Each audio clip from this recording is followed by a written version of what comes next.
Good evening and welcome to my channel. Tonight, we'll be continuing our story of The Murder of Roger Ackroyd by Agatha Christie. Chapter 10, The Parlor Maid. We found Mrs. Ackroyd in the hall. With her was a small, dried-up little man with an aggressive chin and sharp gray eyes and "lawyer" written all over him. "Mr. Hammond is staying to lunch with us," said Mrs. Ackroyd. "You know Major Blunt, Mr. Hammond, and dear Dr. Shepherd, also a close friend of poor Roger's, and, let me see—" She paused, surveying Hercule Poirot in some perplexity. "This is Monsieur Poirot, mother," said Flora. "I told you about him this morning." "Oh, yes," said Mrs. Ackroyd vaguely. "Of course, my dear, of course. He is to find Ralph, is he not?" "He is to find out who killed Uncle," said Flora. "Oh, my dear!" cried her mother. "Please, my poor nerves. I am a wreck this morning, a positive wreck. Such a dreadful thing to happen. I can't help feeling that it must have been an accident of some kind. Roger was so fond of handling queer curios. His hand must have slipped or something." This theory was received in polite silence. I saw Poirot edge up to the lawyer and speak to him in a confidential undertone. They moved aside into the embrasure of the window. I joined them, then hesitated. "Perhaps I'm intruding?" I said. "Not at all," cried Poirot heartily. "You and I, Monsieur le Docteur, we investigate this affair side by side. Without you I should be lost. I desire a little information from the good Mr. Hammond." "You are acting on behalf of Captain Ralph Patten, I understand," said the lawyer cautiously. Poirot shook his head. "Not so. I am acting in the interests of justice. Miss Ackroyd has asked me to investigate the death of her uncle." Mr. Hammond seemed slightly taken aback. "I cannot seriously believe that Captain Patten can be concerned in this crime," he said. "However strong the circumstantial evidence against him may be, the mere fact that he was hard-pressed for money—" "Was he hard-pressed for money?" interpolated Poirot quickly. The lawyer shrugged his shoulders. "It was a chronic condition with Ralph Patten," he said dryly. "Money went through his hands like water. He was always applying to his stepfather." "Had he done so of late? During the last year, for instance?" "I cannot say. Mr. Ackroyd did not mention the fact to me." "I comprehend. Mr. Hammond, I take it that you are acquainted with the provisions of Mr. Ackroyd's will?" "Certainly. That is my principal business here today." "Then, seeing that I am acting for Miss Ackroyd, you will not object to telling me the terms of that will?" "They are quite simple. Shorn of legal phraseology, and after paying certain legacies and bequests—" "Such as?" interrupted Poirot. Mr. Hammond seemed a little surprised. £1,000 to his housekeeper, Miss Russell, £50 to the cook, Emma Cooper, £500 to his secretary, Mr. Geoffrey Raymond, then to various hospitals. Poirot held up his hand. "Ah, the charitable bequests! They interest me not." "Quite so. The income on £10,000 worth of shares to be paid to Mrs. Cecile Ackroyd during her lifetime. Miss Flora Ackroyd inherits £20,000 outright. The residue, including this property and the shares in Ackroyd and Son, to his adopted son, Ralph Patten." "Mr. Ackroyd possessed a large fortune?" "A very large fortune. Captain Patten will be an exceedingly wealthy young man." There was a silence. Poirot and the lawyer looked at each other. "Mr. Hammond," came Mrs. Ackroyd's voice plaintively from the fireplace. The lawyer answered the summons. Poirot took my arm and drew me right into the window. "Regard the irises," he remarked in a rather loud voice. "Magnificent, are they not? A straight and pleasing effect." At the same time, I felt the pressure of his hand on my arm, and he added in a low tone, "Do you really wish to aid me, to take part in this investigation?" "Yes, indeed," I said eagerly. "There's nothing I should like better. You don't know what a dull, old fogey's life I lead. Never anything out of the ordinary." "Good. We will be colleagues then. In a minute or two, I fancy Major Blunt will join us. He is not happy with the good mamma. Now, there are some things I want to know, but I do not wish to seem to want to know them. You comprehend? So it will be your part to ask the questions." "What questions do you want me to ask?" I asked apprehensively. "I want you to introduce the name of Mrs. Ferrars." "Yes?" "Speak of her in a natural fashion. Ask him if he was down here when her husband died. You understand the kind of thing I mean. And while he replies, watch his face without seeming to watch it. C'est compris?" There was no time for more, for at that minute, as Poirot had prophesied, Blunt left the others in his abrupt fashion and came over to us. I suggested strolling on the terrace, and he acquiesced. Poirot stayed behind. I stopped to examine a late rose. "How things change in the course of a day or so," I observed. "I was up here last Wednesday, I remember, walking up and down this same terrace.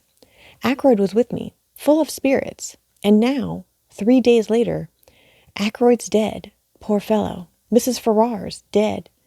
You knew her, didn't you? But of course you did." Blunt nodded his head. "Had you seen her since you'd been down this time?" "Went with Ackroyd to call. Last Tuesday, I think it was. Fascinating woman. But something queer about her. Deep. One would never know what she was up to." I looked into his steady gray eyes. Nothing there, surely. I went on. "I suppose you'd met her before? Last time I was here, she and her husband had just come here to live." He paused a minute and then added, "Rum thing, she had changed a lot between then and now." "How changed?" I asked. "Looked 10 years older." "Were you down here when her husband died?" I asked, trying to make the question sound as casual as possible. "No, from all I heard it would be a good riddance. Uncharitable, perhaps, but the truth."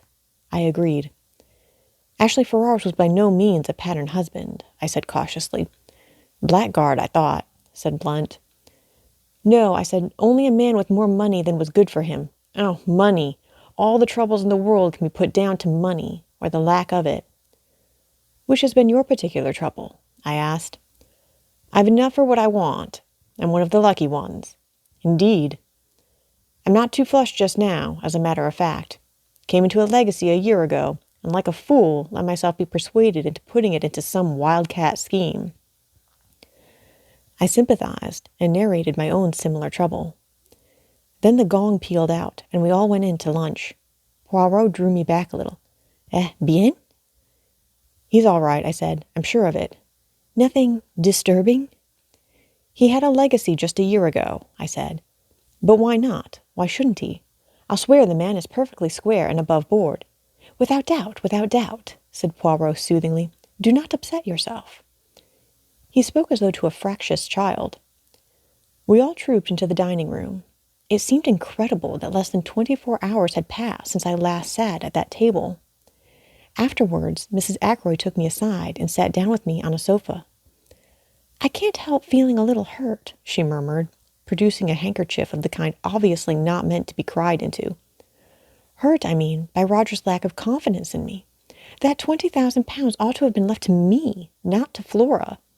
A mother could be trusted to safeguard the interests of her child. A lack of trust, I call it." "You forget, Mrs. Ackroyd," I said.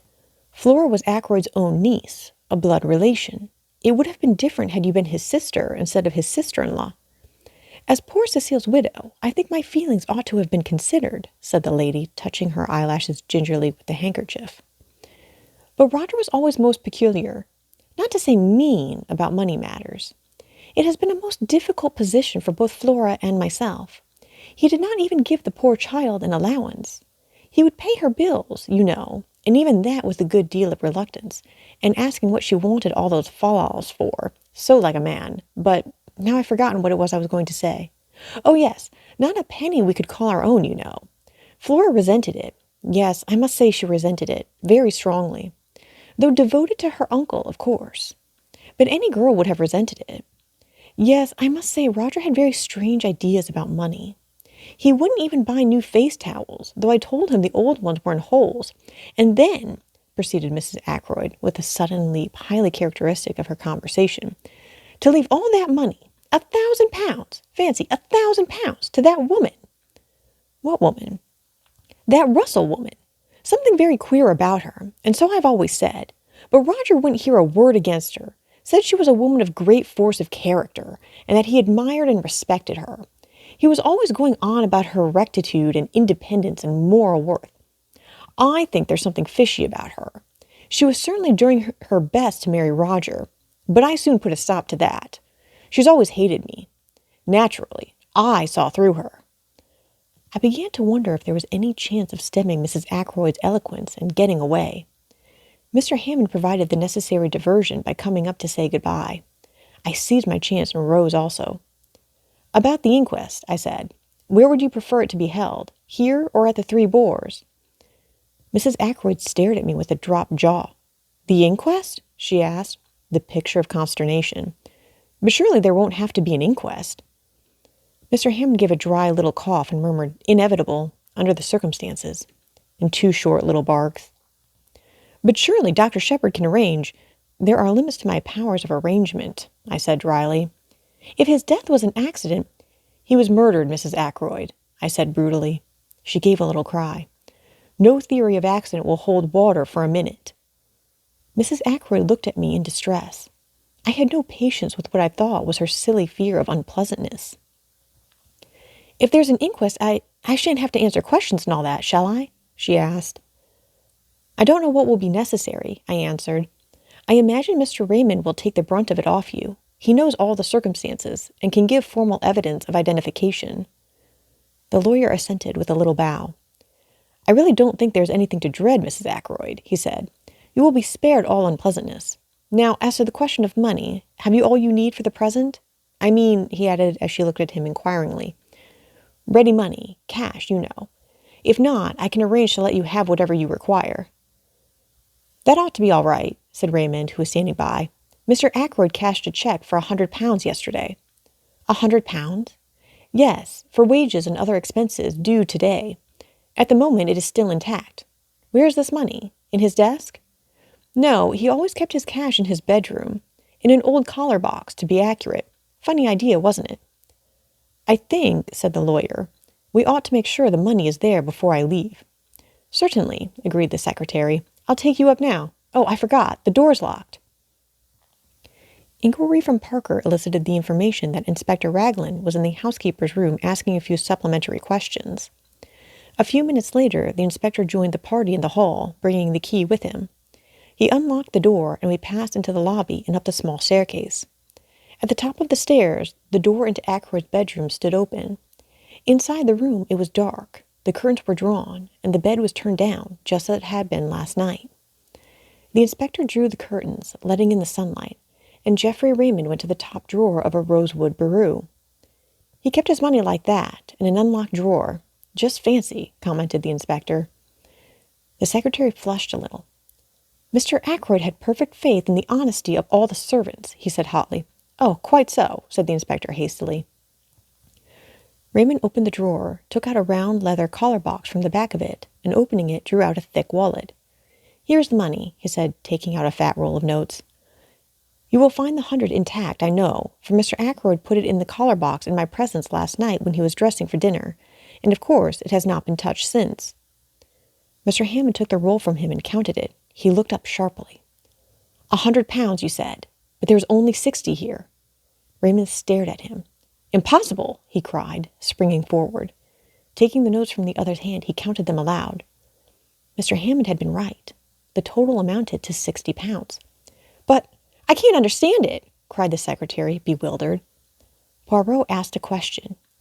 You saw Mr. Ackroyd put this money away last night when he was dressing for dinner? You are sure he had not paid away any of it already? I'm sure he hadn't. He even said, I don't want to take £100 down to dinner with me. Too bulgy. Then the affair is very simple, remarked Poirot. Either he paid out that £40 some time last evening, or else it has been stolen. That's the matter in a nutshell, agreed the inspector. He turned to Mrs. Ackroyd. Which of the servants would come in here yesterday evening? I suppose the housemaid would turn down the bed. Who is she? What do you know about her? She's not been here very long, said Mrs. Ackroyd, but she's a nice ordinary country girl. I think we ought to clear this matter up, said the inspector.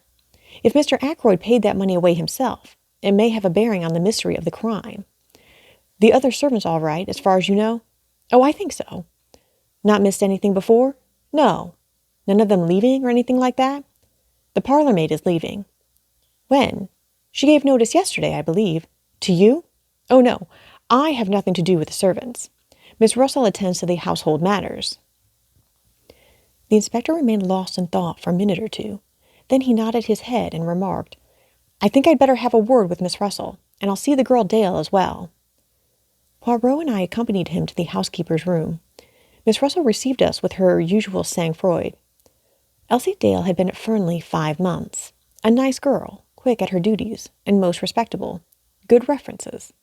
The last girl in the world to take anything not belonging to her. What about the parlour-maid? She, too, was a most superior girl, very quiet and ladylike, an excellent worker. Then why is she leaving? Asked the inspector. Miss Russell pursed up her lips. It was none of my doing. I understand Mr. Ackroyd found fault with her yesterday afternoon. It was her duty to do the study, and she disarranged some of the papers on his desk, I believe. He was very annoyed about it, and she gave notice. At least, that is what I understood from her. But perhaps you'd like to see her yourselves? The inspector assented. I had already noticed the girl when she was waiting on us at lunch. A tall girl, with a lot of brown hair rolled tightly away at the back of her neck, and very steady gray eyes. She came in answer to the housekeeper's summons, and stood very straight with those same gray eyes fixed on us. "You are Ursula Bourne?" asked the inspector. "Yes, sir." "I understand you are leaving?" "Yes, sir." "Why is that?" "I disarranged some papers on Mr. Ackroyd's desk. He was very angry about it, and I said I had better leave. He told me to go as soon as possible." "Were you in Mr. Ackroyd's bedroom at all last night, tidying up or anything?" "No, sir. That is Elsie's work. I never went near that part of the house." "I must tell you, my girl, that a large sum of money is missing from Mr. Ackroyd's room." At last I saw her roused. A wave of color swept over her face. "I know nothing about any money. If you think I took it, and that is why Mr. Ackroyd dismissed me, you are wrong." "I'm not accusing you of taking it, my girl," said the inspector. "Don't flare up so." The girl looked at him coldly. "You can search my things if you like," she said disdainfully, "but you won't find anything." Poirot suddenly interposed. "It was yesterday afternoon that Mr. Ackroyd dismissed you? Or you dismissed yourself, was it not?" he asked. The girl nodded. "How long did the interview last?" "The interview?" "Yes, the interview between you and Mr. Ackroyd in the study. I don't know. 20 minutes? Half an hour?" "Something like that." "Not longer?" "Not longer than half an hour, certainly." "Thank you, mademoiselle." I looked curiously at him. He was rearranging a few objects on the table, setting them straight with precise fingers. His eyes were shining. "That'll do," said the inspector. Ursula Bourne disappeared. The inspector turned to Miss Russell. "How long has she been here? Have you got a copy of the reference you had with her?" Without answering the first question, Miss Russell moved to an adjacent bureau, opened one of the drawers, and took out a handful of letters clipped together with a patent fastener. She selected one and handed it to the inspector. Said he. "Reads all right. Mrs. Richard Folliot, Marby Grange, Marby. Who's this woman?" "Quite good county people," said Miss Russell. "Well," said the inspector, handing it back. "Let's have a look at the other one, Elsie Dale." Elsie Dale was a big, fair girl, with a pleasant but slightly stupid face. She answered her questions readily enough, and showed much distress and concern at the loss of the money. "I don't think there's anything wrong with her," observed the inspector, after he had dismissed her. "What about Parker?" Miss Russell pursed her lips together and made no reply. "I've a feeling there's something wrong about that man," the inspector continued thoughtfully. "The trouble is that I don't quite see when he got his opportunity. He'd be busy with his duties immediately after dinner, and he's got a pretty good alibi all through the evening. I know, for I've been devoting particular attention to it. Well, thank you very much, Miss Russell. We'll leave things as they are for the present. It's highly probable Mr. Ackroyd paid that money away himself." The housekeeper bade us a dry good afternoon, and we took our leave. I left the house with Poirot. "I wonder," I said, breaking the silence, "what the papers the girl disarranged could have been for Ackroyd to have gotten to such a state about them. I wonder if there's any clue there to the mystery." "The secretary said there were no papers of particular importance on the desk," said Poirot quietly. "Yes, but—" I paused. "It strikes you as odd that Ackroyd should have flown into a rage about so trivial a matter?" "Yes, it does rather." "But was it a trivial matter?" "Of course," I admitted. "We don't know what those papers may have been. But Raymond certainly said, 'Leave Monsieur Raymond out of it for a minute. What did you think of that girl?" "Which girl? The parlor maid?" "Yes, the parlor maid, Ursula Bourne." "She seemed a nice girl," I said hesitatingly. Poirot repeated my words, but whereas I had laid a slight stress on the fourth word, he put it on the second. "She seemed a nice girl, yes." Then, after a minute's silence, he took something from his pocket and handed it to me. "See, my friend, I will show you something. Look there." The paper he had handed me was that compiled by the inspector and given by him to Poirot that morning. Following the pointing finger, I saw a small cross marked in pencil opposite the name Ursula Bourne. You may not have noticed it at the time, my good friend, but there was one person on this list whose alibi had no kind of confirmation. Ursula Bourne. You don't think... Dr. Shepherd, I dare to think anything. Ursula Bourne may have killed Mr. Ackroyd, but I confess I can see no motive for her doing so. Can you? He looked at me very hard, so hard that I felt uncomfortable. Can you? He repeated. No motive whatsoever, I said firmly. His gaze relaxed. He frowned and murmured to himself. Since the blackmailer was a man, it follows that she cannot be the blackmailer, then. I coughed. As far as that goes, I began doubtfully. He spun round on me. What? What are you going to say? Nothing. Only that, strictly speaking, Mrs. Ferrars in her letter mentioned a person. She didn't actually specify a man, but we took it for granted, Ackroyd and I, that it was a man. Poirot did not seem to be listening to me. He was muttering to himself again. But then it is possible after all. Yes, certainly it is possible. But then, I must rearrange my ideas. Method, order. Never have I needed them more. Everything must fit in its appointed place. Otherwise, I am on the wrong track. He broke off and whirled round upon me again. Where is Marby? It's on the other side of Cranchester. How far away? 14 miles, perhaps. Would it be possible for you to go there? Tomorrow, say? Tomorrow? Let me see, that's Sunday. Yes, I could arrange it. What do you want me to do there? See this Mrs. Folliot. Find out all you can about Ursula Bourne. Very well, but I don't much care for the job. It is not the time to make difficulties. A man's life may hang on this. Poor Ralph, I said with a sigh. You believe him to be innocent, though? Poirot looked at me very gravely. Do you want to know the truth?